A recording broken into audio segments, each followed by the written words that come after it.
I think it was important to go to Big Bend for a variety of reasons.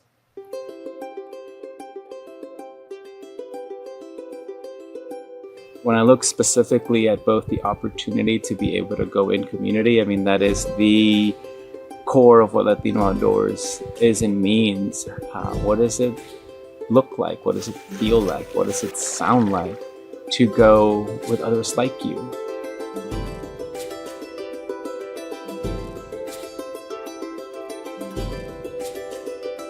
And it's also important because Big Bend is a representation of many things. It is a national park, and yet it's a border park. It is a park that borders between the US and Mexico.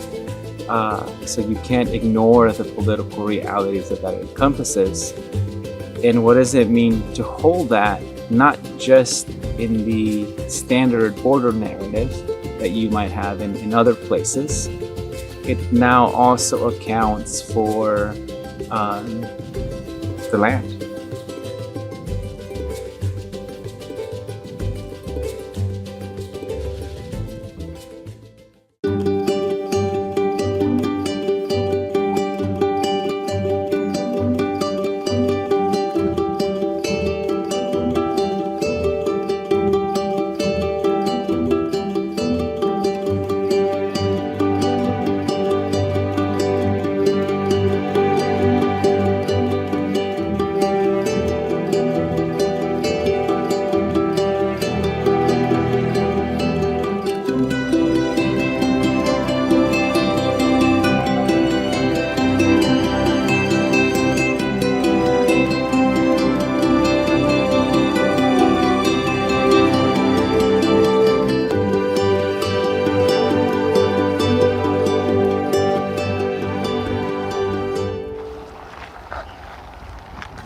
We are at the Blackwell School in Marfa, Texas.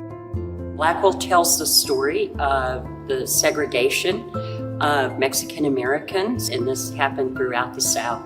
Even the smallest towns had these separate schools for Hispanic students. And I think it's something that's really overlooked because it wasn't covered under the Jim Crow laws, so it's all de facto segregation.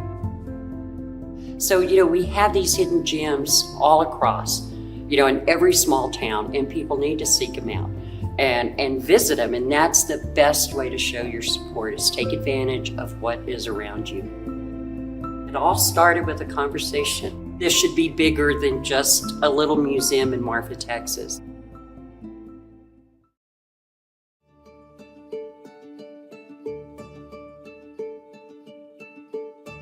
We are in the Chisos Basin, and we're going to one of the most popular trails called the Lost Mine Trail.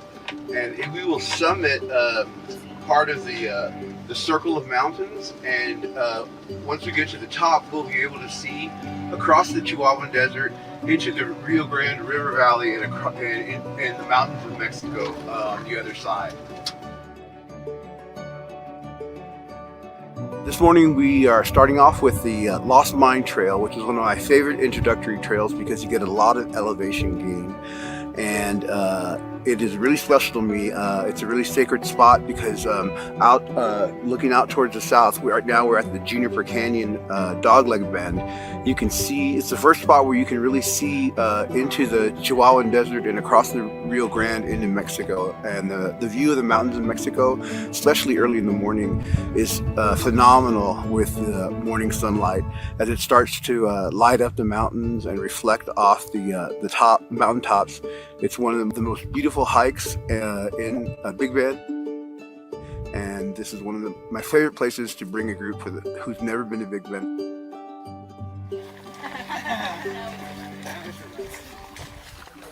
We're outside of Big Bend, about to go canoeing down the Rio Grande.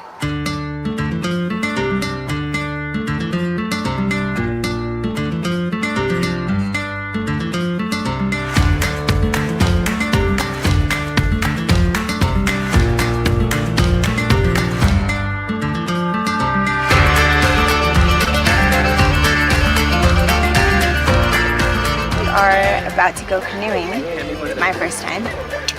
Got more dry backs here if whoever needs. Hola, mi nombre es Elaine Hernandez, San Antonio Program Coordinator. I was here at Santa Elena Canyon a few years ago. My first experience was just walking up the trail. This time today, I was able to canoe down the river.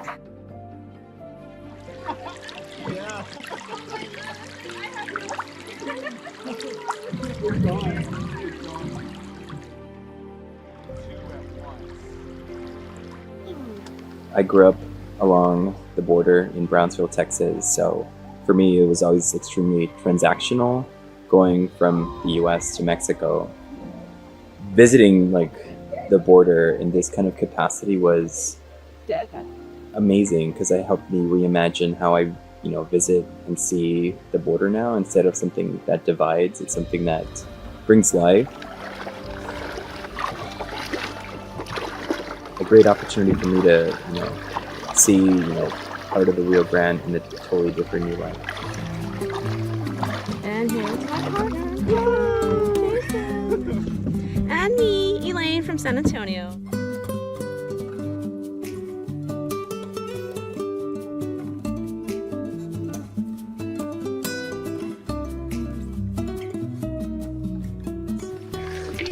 It's extremely surreal to be in one, Big Bend, and two, like on the Rio Grande, and three, getting to experience it with a group of people that I've known for years, and enjoying it for the first time with them is extremely special.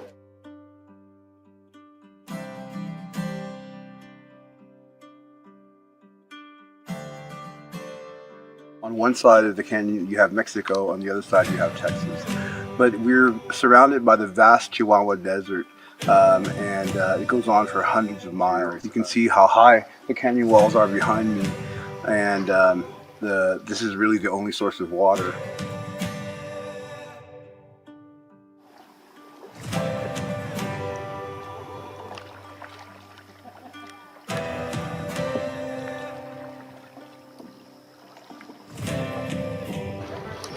We're in the Santa Elena Canyon.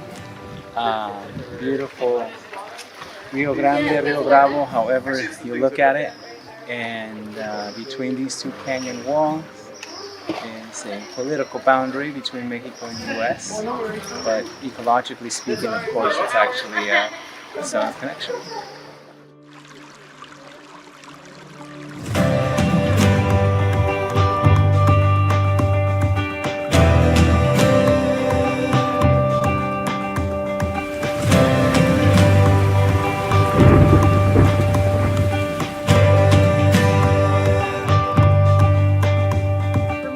Coming to Big Bend National Park, coming to Texas, and being able to experience a desert was incredible. It was something I had never seen before. It was all incredibly new and exciting and different. Those little moments of awe, which is essential when you are building those relationships and finding and celebrating those firsts. It's all incredibly exciting, and I'm so glad I got to see it. So this is my first time in the Chihuahuan Desert. I'm from New York City, so I'm used to these temperate, deciduous forests and being around so much rock and heat and low-lying plants, cacti, tarantulas, scorpions, stick insects. All of these things have absolutely blown my mind. I care about these spaces because for me and for the youth that I work with, they offer an opportunity to really tap into something that we can't necessarily tap into in the city, which is kind of a peace, a tranquility, a stepping back to nature, a connection amongst ourselves, one another, and the great outdoors. These spaces are really important to me because I didn't grow up in the outdoors too much, so I would love to share this with anyone who will listen to me about going outside and recreating. And I think especially with the young folks that I work with and young people in my family, showing them to fall in love with these green spaces wherever they live is the first step to helping them later protect the environment as they get older. And so once they build that connection, they're more likely to join in our fight for environmental justice and closing the equity gap.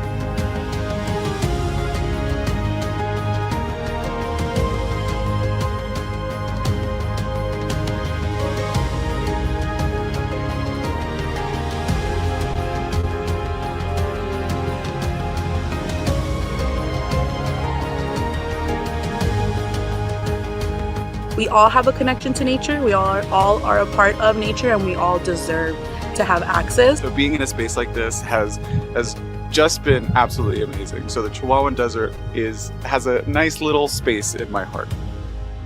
Latino Outdoors!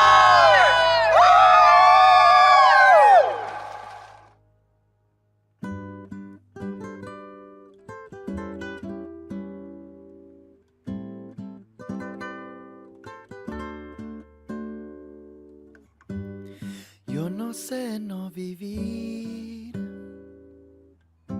es lo único que puedo. Es extraño conocer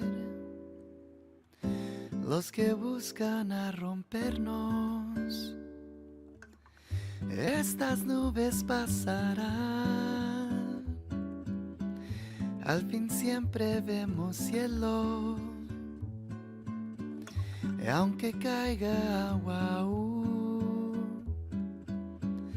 cada vez aquí florece.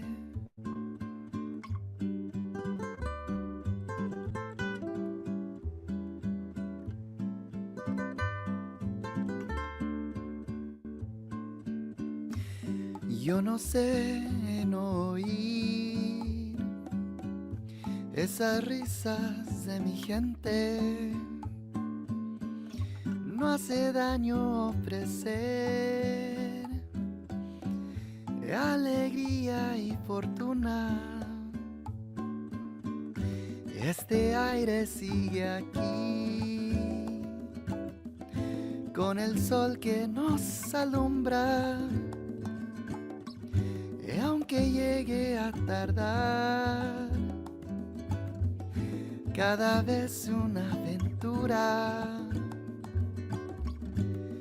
Este pueblo es bendito, tanto tiempo que nos vemos, cómo crece, hay que verlo, junto estamos, frente a frente, frente a frente, frente a frente, frente a frente.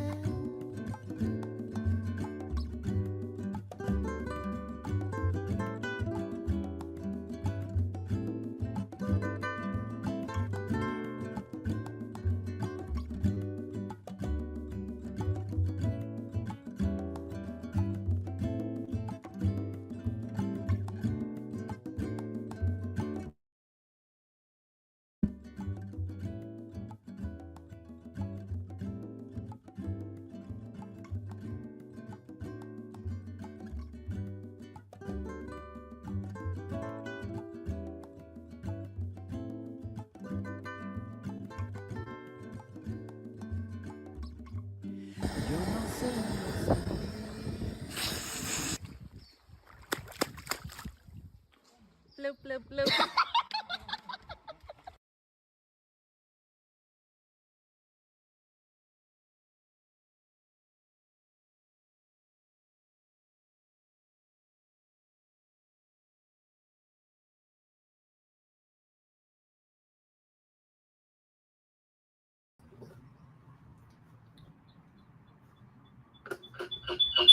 Okay.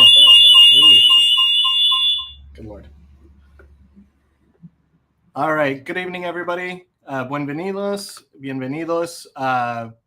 Welcome to our panelists, to our storytellers. We are here talking about Yo Cuento, Entre Ríos Y Desiertos. And I'd like to make some introductions. Why don't we go through and start with everybody who's here now? Why don't we start with Albert? If you can give us a brief introduction, who you are, which region you're from, and a little bit about yourself.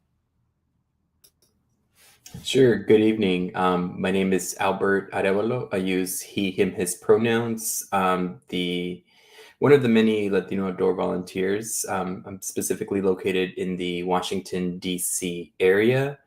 Originally from South Texas. Seeing this video definitely pulled a lot of memories. both from our time together and also back from my time living in Texas proper. While Texas is always in my heart, and seeing everybody kind of share this experience with me as the first time visiting Big Bend was truly magical. So thank you. Well, it's good to see you again, Albert. Mel, how about you? We'll just do it this way. Hey everyone, my name is Mel Mendez. My pronouns are she, her. I've been a Latino Outdoors volunteer for about 4 years before joining staff full-time about a year ago as the New York and Northeast Regional Coordinator. I am based out of New York City, out of the Bronx, specifically on the lands of the Munce Lenape. And this trip was probably I want to say my second or third time at a national park ever. Definitely my first time at Big Bend and experiencing that type of desert ecosystem. And it was super exciting. I think, stemming off of Albert, just to echo that a little bit, it was just so exciting to kind of share this kind of first time in this area and in this park, but also just getting to know the folks on this call and the folks who are in the video as well, just deepening those relationships and getting to know each other even more was just super exciting to share with each other. And I'm just so glad it's now coming out a couple of years later. Welcome, Mel. It's good to see you. Elaine, how about you? Hi, I'm Elaine Hernandez from San Antonio, the program coordinator. I've been with Latino Outdoors since 2016. And Big Bend holds a big part in my heart, and I was glad to experience these beautiful, um, amazing trip with these beautiful people that I call my friends. Thank you. Nice to see you too, Elaine. Wendy, how about you? Hi, everyone. My name is Wendy Garcia. My pronouns are she, her, ella. And I am from San Diego, California. And I've been with ELO for about almost 5 years, since early 2020. And like some others mentioned, I'd been to lots of national parks before, but this was my first time at Big Bend. So that was a really nice experience for me.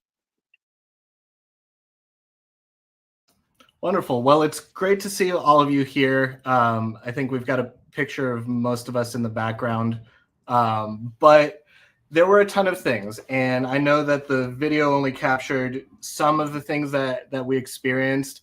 There were flash flood style events. There were night lights outside of Marfa. There was the Marfa Prada. There were also, as Mel pointed out, early morning pre-breakfast 10-mile hikes. There were hawks. There were snakes and scorpions and all sorts of elements. There were some things definitely that made it into this short, and there were some things that didn't make it in. But I'd love to hear each one of you give us an idea of what was a memorable or impactful moment that you had in Big Bend. Something that really stuck with you, something that you took away, whether it was deep or whether it was just silly. We really want to hear what was your experience that you'd like to share with us. Why don't we start again, and we'll just do this. We'll do this for a little bit. Albert, why don't you kick us off, please?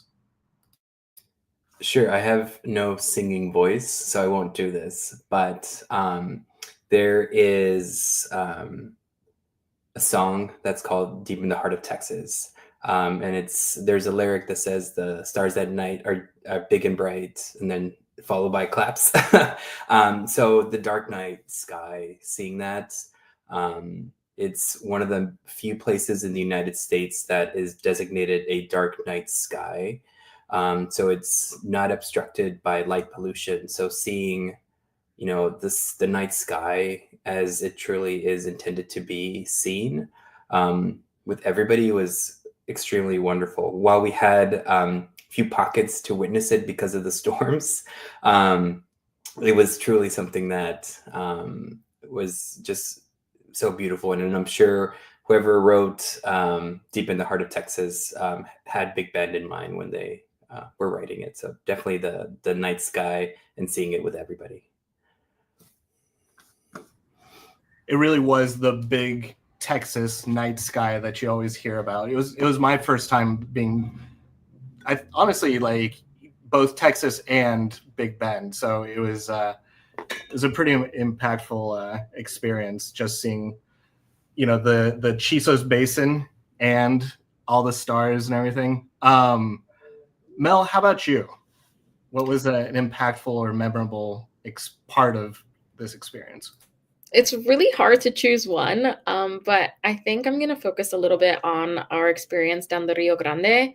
And I mean, the views, I don't think of it, no offense, Christian, this was beautiful, but I just feel like it felt so huge. It felt enormous. And I just feel like none of my pictures, none of my videos were able to capture this like grandeur and how like little I felt in the middle of this. And I think as you know, we were canoeing back, Albert and I were in a canoe and we just kind of slowly meandered next to Jody, who's not here today, but was Texan native, and then also has really strong ties to his own indigeneity. And he just like very off the cuff, just very casually mentioned like, oh, when I look up into these canyons, I see like, I like to imagine my ancestors, like it's like their faces looking back down on me. And I think it was like this one casual, so authentic and meaningful moment for me that it just, it had such a huge impact. I think especially last year when this was filmed, LO was celebrating, our 10-year anniversary, and so much of it was about, rerouting and coming back to the places from which, we all come from and the source and origin.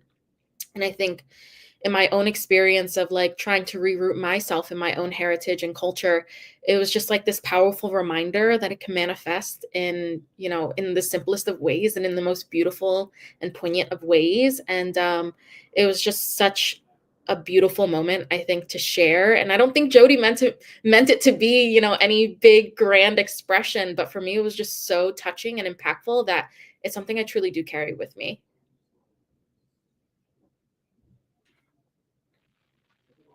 Yeah, and I wonder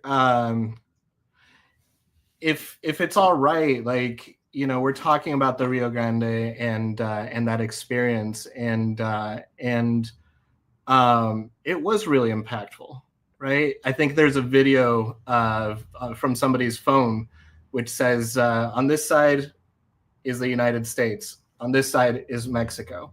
And I think, Jose alludes to it at the very beginning where like there's a quote unquote standard border narrative. And this really, like, to me, kind of shook that up, where we were able to experience such a oftentimes depicted as a volatile area in such peace, in such harmony. And one of my great pleasures while editing this was just hearing how many laughs and the echoes of the laughs throughout the canyon. And like, yes, there were birds, but there were also a lot of like laughs and joy, and that was a really, really special part of all of this. And yeah. Anybody else got any memories from the Rio Grande that they'd like to share while we're on this specific part of it? Elaine? Yeah, I mean, being a Texas native, and just I was worried when we got there just because the low water, it was really low, and one of the things that we wanted to do was canoeing, and being back in Big Bend in 2019, I didn't get to experience Santa Elena. And so that has always been on my bucket list. And so when we went in 2013 and I found out that the water was high enough for us to canoe, and just enjoy and the scenery and just hearing the birds and our echoes and like, let's say our names loud and let echo, and just enjoying the moment and seeing my friends from all over enjoy the moment. Luckily, it was a really nice day. It wasn't hot. That was my concern. I'm like, man, everybody's going to come to Texas. It's going to be so hot. I don't know what's going to happen if we're going to be able to enjoy this hiking, this canoeing, but you know what? It was all a magical experience, and I'm so glad we all experienced it together. That was my memorable part, and I love to talk about it with my community. And at some point, I want to do have this an annual trip out there for everybody to enjoy and just be just together and present in the moment. That was my beautiful moment. Thank you. So it all fit. Would you like to answer what was a memorable or impactful moment, or this was your moment? This is my moment. Amazing. Yeah. I mean, there was many others, but this is my favorite just because I've always wanted to canoe down to Santa Elena and just be present and just hearing the sounds of the water. And this really beautiful little butterfly landed on me, and I was just in awe, just having a good time, enjoying the moment. That's wonderful. And for everybody's knowledge, a lot of the Rio Grande, Rio Bravo footage was from Elaine operating the GoPro. So thank you for doing that, multitasking. All right, Wendy, how about you? What was a memorable or impactful moment that you had in Big Bend? Well, like others have mentioned, there were many moments. I feel like we did a lot of really big, impactful things, and like Mel said, it was a lot to take in. There was a lot of beauty, lots of depth. I felt almost overwhelmed at some points. And so for me, one of my favorite memories that brings joy to my heart is just sharing stories at night. Um, we, there was no fire flickering, but I felt like our voices carried warmth, and we were open and honest, and everyone was just being very authentic and making those connections. And it just felt like, that saying, we're a thread in the fabric of something bigger, and all beneath this big beautiful sky with shooting stars. And I thought, when I think back on my time in Big Bend, aside from the torrential storm, the stars and being around you all and just listening to everybody share a little piece of them, that's probably what sticks with me the most and is most special to me. Thank you for sharing that. Yeah, and we did tell stories, and it wasn't conventionally over a campfire. We told them over multiple days. We told them in cars and canoes. We told them on trails while we were cooking and fixing up tents and helping each other out. Honestly, get through this whole thing. Elaine, Albert, and Jody, everybody who's a Texas native. Like the fact that you were all able to like make us feel so welcome, and kind of like we hit the ground with some sort of expectation of what was going to happen. Mel, you also like the amount of legwork and prep and planning and all like that's the stuff that you don't see, right? The spreadsheets and the phone calls and the meetings and the weather checks and the calls to the vendors and the kayaking or the canoe people. What are we going to eat? Who's gonna cook it? All those things are part of the organizing, part of the larger story about all this. And there was a reason why we went there. It wasn't just to go camping, though that was amazing. It was to collect and to share stories, and that is, an ongoing thing. And what we took away, what we want to share from people, is all part of storytelling, and it also ties into advocacy, which I'll ask you a little bit about in a second too. But we are all storytellers. I heard you all. I listened to you all. I was absolutely engaged with everything that you all were sharing throughout the trip. The question is, why is storytelling important to you? And not just to you, but in the work that you do, in the organizing that you all do in your communities, in your involvement with Latino Outdoors, in your personal lives, in the context of Big Bend and other national parks and public places. Why is storytelling important to you? Albert, would you like to kick us off? Sure. I think we live in a time where everything is quantifiable. Like numbers are, running our lives. We hear about, global warming increases in temperature, sea level rise by exponential amounts, by numbers, but sometimes you don't hear or learn about the people that are being impacted, and I think that's where storytelling plays a very crucial role in kind of humanizing data, and humanizing a lot of these impacts. It's interesting. I forget who had mentioned this earlier, but like asking, the native Texans to being welcoming to Texas. Sometimes the state alone isn't very welcoming, for many reasons. So allowing spaces that are prominent for storytelling, like national parks, are extremely valuable. I briefly shared in the clips how I grew up in the border, in Brownsville, Texas, and it's a transactional experience. But yeah, I think you were saying this, Christian, earlier, just like actually changing the narrative, even for a bit, and actually inserting laughter in a space that is meant to divide was truly powerful.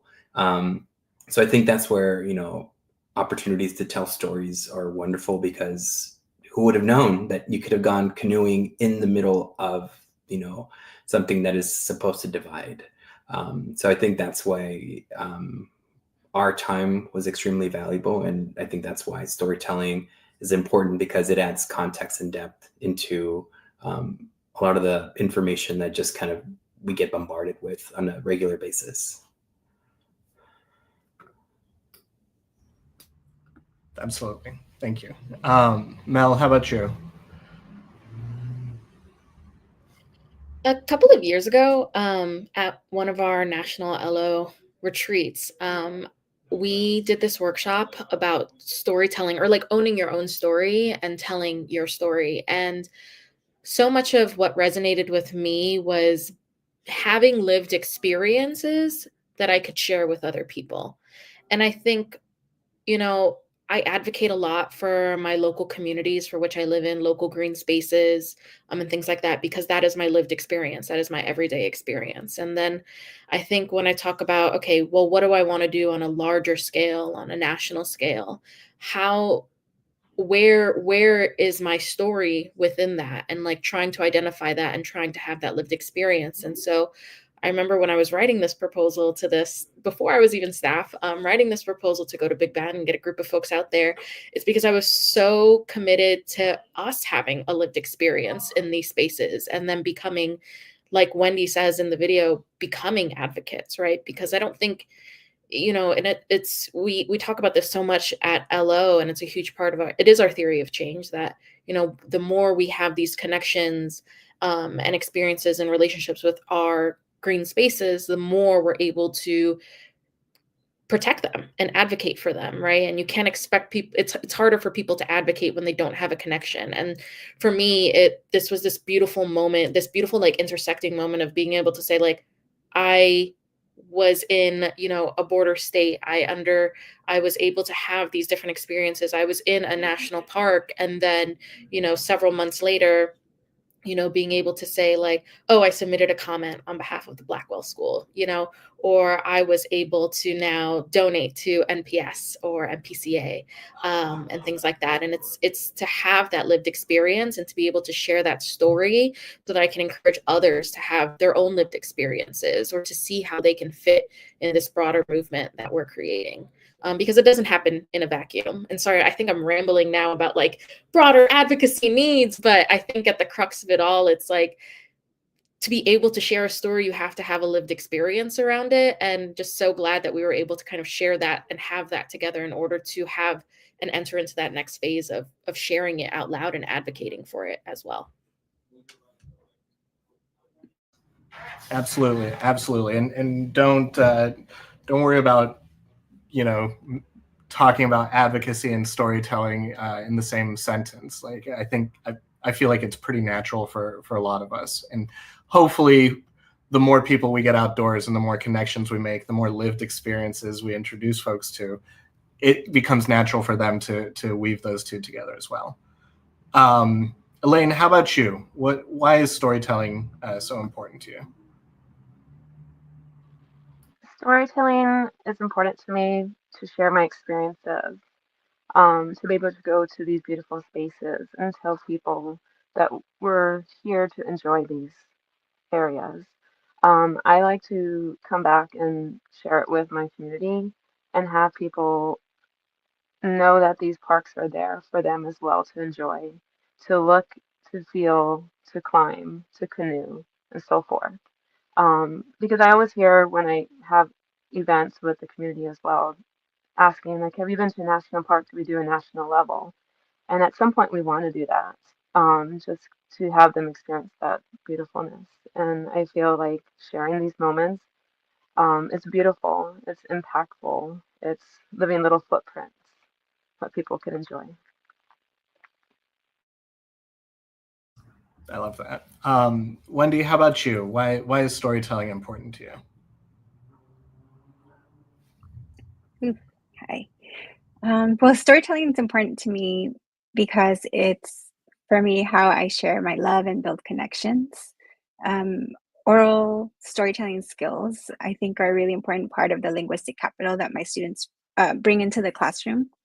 It's how I can get to know their background and who they are on a deeper level as a person and not just my students, so that I can help teach them in the best possible way. On a more like personal note, for me, storytelling is also how I keep the past alive, like within our family. So it's how I teach my daughter who she is, where we're from.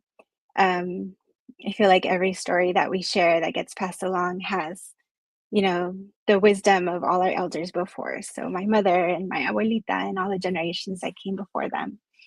Um, and it's just a good reminder for us to, as we share the stories, that we're part of something bigger than just ourselves. And it just, I feel like storytelling connects us across time and to people from all over.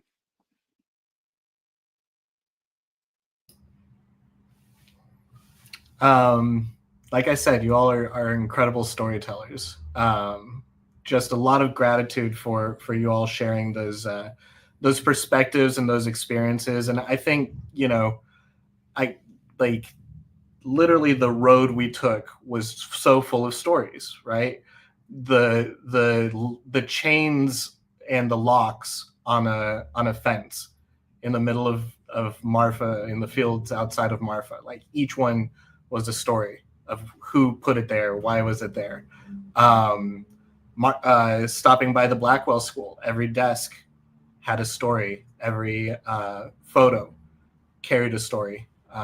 Folks who had come before us. Then getting down to the campground and Jody, you know, regaling us with all sorts of stories. What is this? What is the legend? What's the lore? Then speaking to our friends from the NPS, they told us some stories too.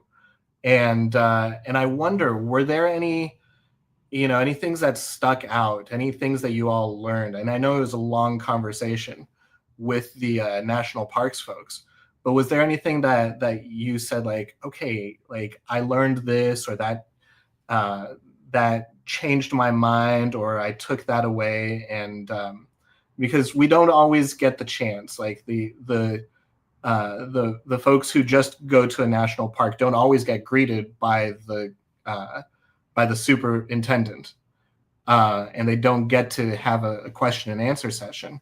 Was there anybody who would like to share a takeaway from that, or a moment that they remember or reflect on?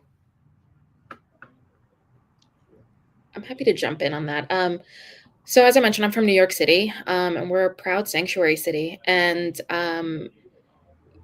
I, you know, for me, it has always been about protecting humans. It does not matter where you're from, and keeping people safe and loving community, because that's how we get through all this.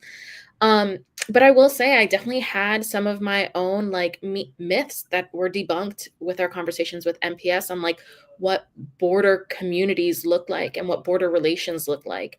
And I think something that was really powerful, that one of the rangers shared with us, was like the farther you get away from the border, the bigger and scarier it looks. Whereas like we're working with this every day, right? Like we're engaging with people across the border who might accidentally cross the border and do not even know because their horse just might have crossed the river or something like that. And it's, I think coming from New York City, I had these big myths of like this being this horrible, scary place. And yes, there are definitely, I'm not going to minimize this in any way. There are definitely scary areas and scary moments in which, people are actively targeted. But it's so much more complex than that, and it's so much more interpersonal and personal the closer you get. And to be able to kind of hear that narrative and again to hear those stories, it debunked a lot of myths in my own head that I thought were really powerful and important in my own advocacy work as well. Absolutely. Thank you, Mel. Anybody else want to talk about the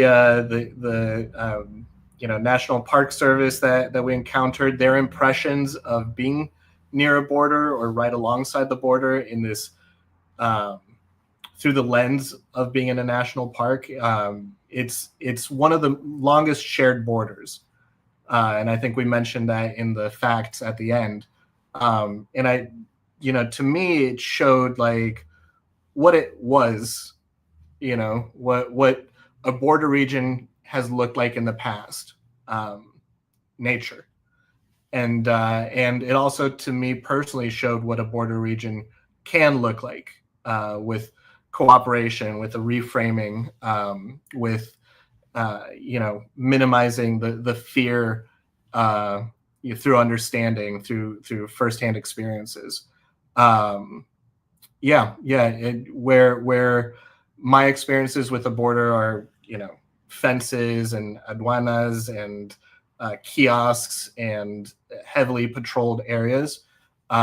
This was really for me also an eye-opener that it can exist another way, that it does. And oddly enough, that the National Park Service, of all the stewards, have something to do with that long stretch of land. So it can be done. I can share something. Yep. I think when the superintendent spoke, it kind of reinforced my perspective of the disenfranchisement that exists with people of color working in some of these spaces. I think the superintendent had mentioned that they're trying to work with with the school system to kind of bring in talent that is of Spanish, that are from Spanish speaking countries to work in some of these spaces that encounter a lot of individuals that are Spanish speakers. So I think that is something that is a challenge, and I'm excited that at least somebody with the capacity to implement change, who is the superintendent, is aware of these kind of challenges, and he's aware to kind of implement change at any kind of level. For him, it could be working more closely with the school, being welcoming to organizations like ours, like Latino Outdoors.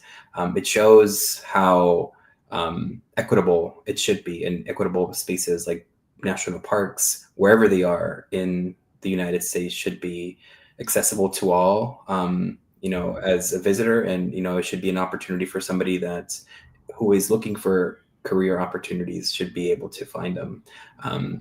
And superintendents like the one from Big Bend are, everywhere. So I think it's extremely wonderful to have, individuals who are champions for equity in, these kind of positions. So I think it's challenging because, we visited the Blackwell School. Something that definitely stood to mind as like a story was individuals who were, necessarily bearing their language, who were Spanish speakers, who were like kind of having a ceremony, like a funeral, and bearing, like their Spanish speaking, roots, their stories, their ancestors. So a lot of that is still kind of a wound in many places, and sometimes in border spaces the most, because we're so close to some of these, you know, changes that, you know, you're either not, I guess, you're too U.S. or you're too American or you're too Mexican for some individuals. So I think it's extremely important that, you know, individuals are very much aware of the disenfranchisement that happens, but there's also a lot of individuals that are wanting to work past it and kind of work towards a better space for everybody. I appreciate that, Albert. And I think that takes us more or less neatly into the last question, which is, we've talked about a variety of places, a variety of experiences, their impact that they had on us. And this was, you know, something that we actually asked everybody at the end of the trip, like before we all headed out to the larger camp out, which is, why is it important to protect places and spaces like these? And by these, you know, again, it not just what appeared on camera, but the places and the spaces that we all took during our journey in Texas in 2023. Who'd like to start? All right, Wendy. Please. Sure. Well, kind of like what I mentioned in the video, to me, it's important because it's for the future of our kids, right? And I keep going back to the youth because that's who I work with mostly every single day, but also literally they are the future, right? And so they're going to be in charge of these places later. And so teaching them to advocate, like Mel mentioned earlier, to leave like a legacy for future generations. It's super important for people's mental health to have access to green spaces. It just contributes to an overall sense of well-being, I think, and the more places that we have available and nearby that are protected and that are safe spots for us to visit, I think the better. Because they are just natural. I'm thinking specifically about like national parks. They're not just these beautiful, amazing spaces, but they also carry a lot of history, a lot of indigenous people's history as well. And so I think it's just vital to preserve that history and also give wildlife space, you know, not running them out of their like native areas, and just going back to connecting like people to places, giving people a place to reconnect with nature and give them some peace. I think Albert mentioned something about how we're kind of always like, we're always on the go, right? We're always like super busy. And so just having these special places for people to pass along in future generations is super important. Thank you, Wendy. I appreciate that. Elaine, why is it important to protect places and spaces like these? This being your backyard in a sense. Yes, it's important to protect these lands, especially for future generations to enjoy, to be able to go out, explore, to create a safe space for all. Um, I myself want to see it in 10 years from now and just see the preservation, not the overusage and corrosion, protect the animals as well. That's why it's important to me. Just protect, keep it flourishing for generations and generations to enjoy. I want to see my kids enjoy that, my community enjoy it, and for the future. For the future. Mel, how about you? Why is it important to protect places and spaces like these? Plus one to what everyone just said, and I think, I don't know, it's stemming back from like some of the experiences within Big Band. Like this was the first time I ever held a tarantula, saw a whip scorpion, saw Jody just pluck a snake out of the bush. Like it is such a beautiful ecosystem. And you know, it's only just like one type of ecosystem, one space, one time, one moment. And to think that, you know, we have beautiful green spaces and beautiful micro ecosystems all around us. To protect those and to be able to enjoy those and have those like beautiful moment. I say this in the video too, but I firmly believe it's to experience and have these moments of awe. I don't know. For me, it's what makes me feel alive. Being outdoors is what makes me feel alive.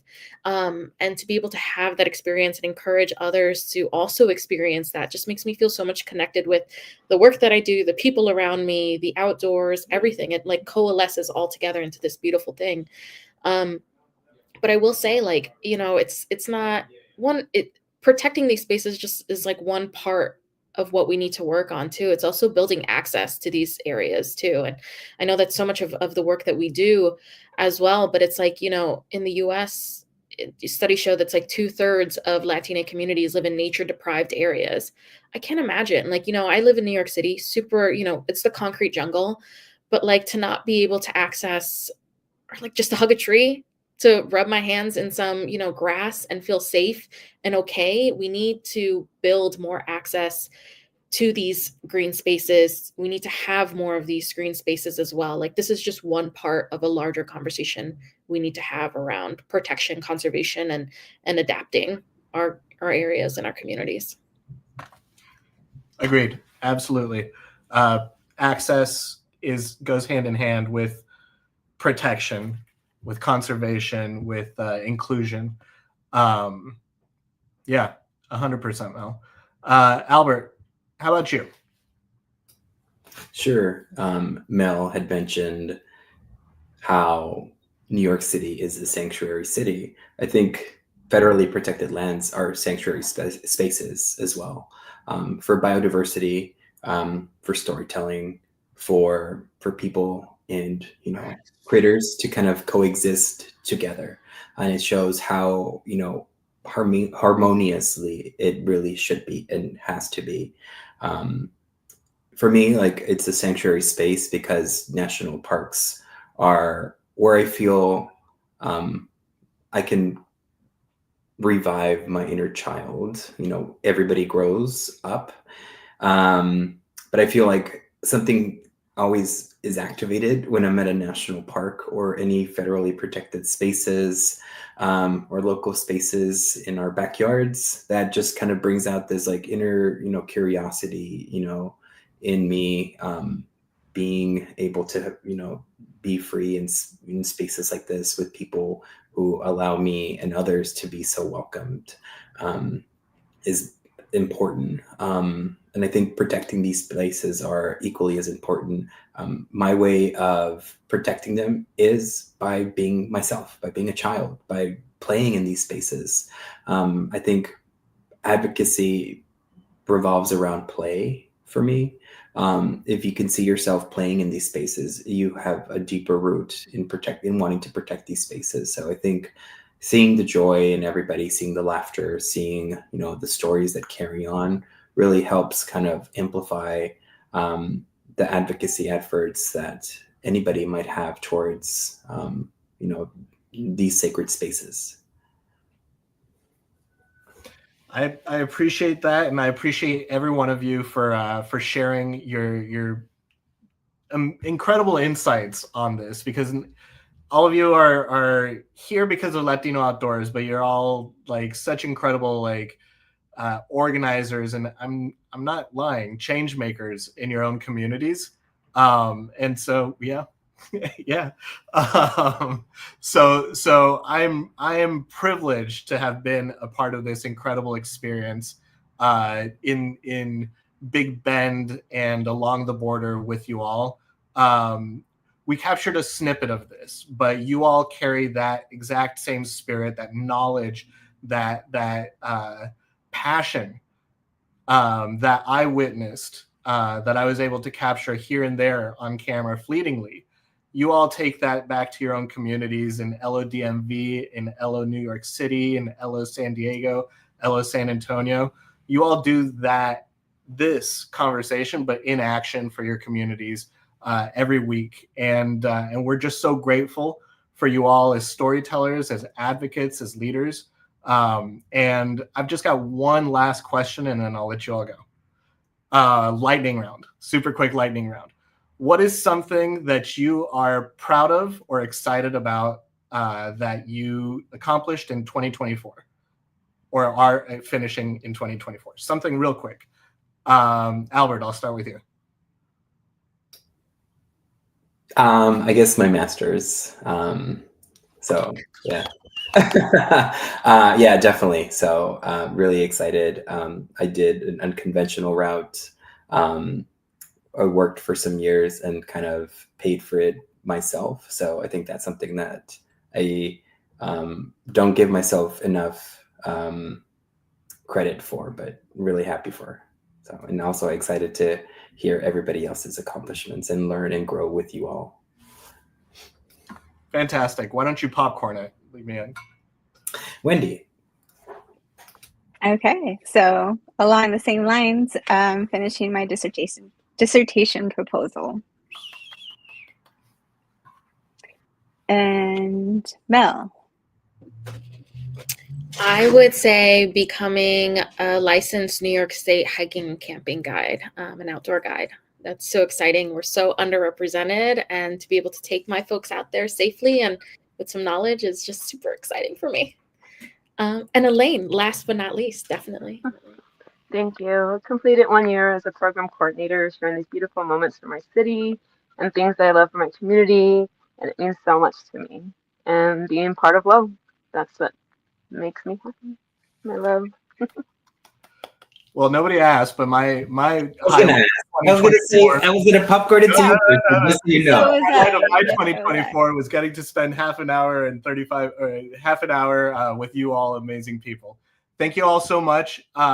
Really appreciate you individually and as a whole. And it was such a good time, like being able to like revisit this. Let's figure out what the next road trip is. Thank you all. Let's do it again. I'm ready. Have a great day. Thank you. Bye, y'all. See you all later.